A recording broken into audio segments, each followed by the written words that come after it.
जी अस्सलाम वालेकुम क्लास, उम्मीद है आप सब खैरियत से होंगे। तो आज हम पढ़ेंगे analysis of carbohydrate by the Molisch test. Molisch test से कार्बोहाइड्रेट का एनालिसिस कैसे करते हैं। तो नंबर 1 पर बता रहा है कि एक्सपेरिमेंट बता रहा है, कहता है कि to detect the presence of the carbohydrate in a given sample using the Molisch test operators बता रहा है कि यूज़ द ट्यूब्स, कहता है कि यूज़ द ट्यूब्स चाहिए, टेस्ट ट्यूब होल्डर चाहिए और ड्रॉपर चाहिए हमें इसमें इस एक्सपेरिमेंट में।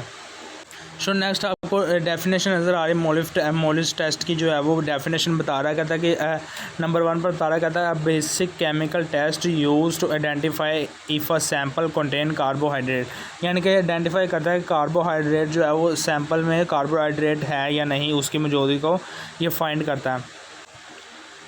स्टूडेंट नंबर 3 पर वो हमें ऑपरेटर्स बता रहा है, कहता है कि मोलिस रिएजेंट चाहिए अल्फ़ा नेफ्थोल इन इथानोल, उसके बाद कॉन्सेंट्रेटेड सल्फ्यूरिक एसिड चाहिए एंड सैम्पल सोल्यूशन यानी कि ग्लूकोज चाहिए। तो प्रोसीजर बता रहा है कि प्रोसीजर नंबर 4 पर प्रोसीजर बता रहा है, कहता है कि take 2 ml of the sample solution in a clean test tube, add 2 drop of the Molisch reagent.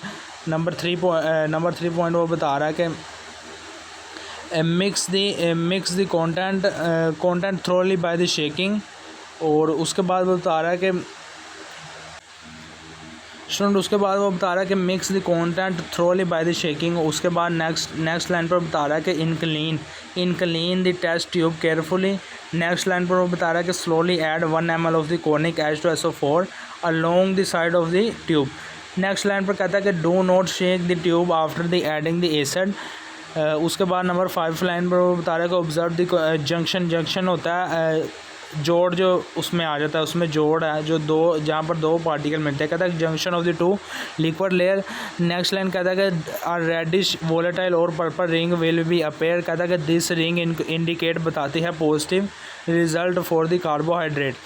Next last line में बता रहा कहता है repeat with a control distil water for the, कहता है कि प्योर डिस्टिल वाटर से इसको कहता है कि प्योर डिस्टिल वाटर से इसको कंपैरिजन करना है। नंबर 5 पर वो आपको प्रिकॉशंस बता रहा है, कहता है कि handle the concentrated sulphuric acid with the extreme care if it is highly corrosive. कहता है do not mix the layer after the adding the acid. Number 6 पर ऑब्जर्वेशन बताता है, कहता है कि डिस्टिंक्ट पर्पल और violet colour ring form at the interface junction of the two liquid layer.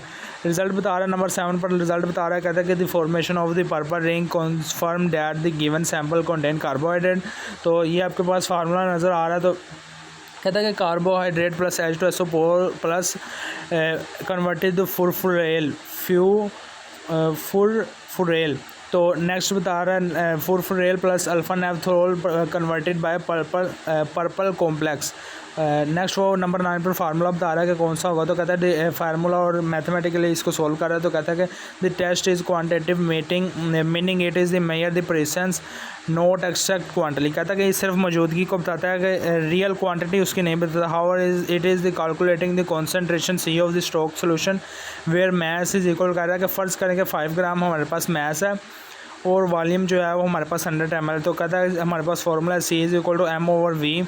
कहता है कि फार्मूले में पुट करेंगे तो हमारे पास एवरेज कहता है कि the concentration of the sample used is 0.05 gm/ml और 5%। तो नंबर 10 पर वो आपको डायग्राम बता रहा है, कहता है कि draw the test tube with two distinct layers. कहता है कि 2 टेस्ट ट्यूब को जो है वो ड्रा करना है। The bottom layer is the heavy acid and upper top layer is the sample plus reagent. Last line पर वो बता रहा है कि लेबल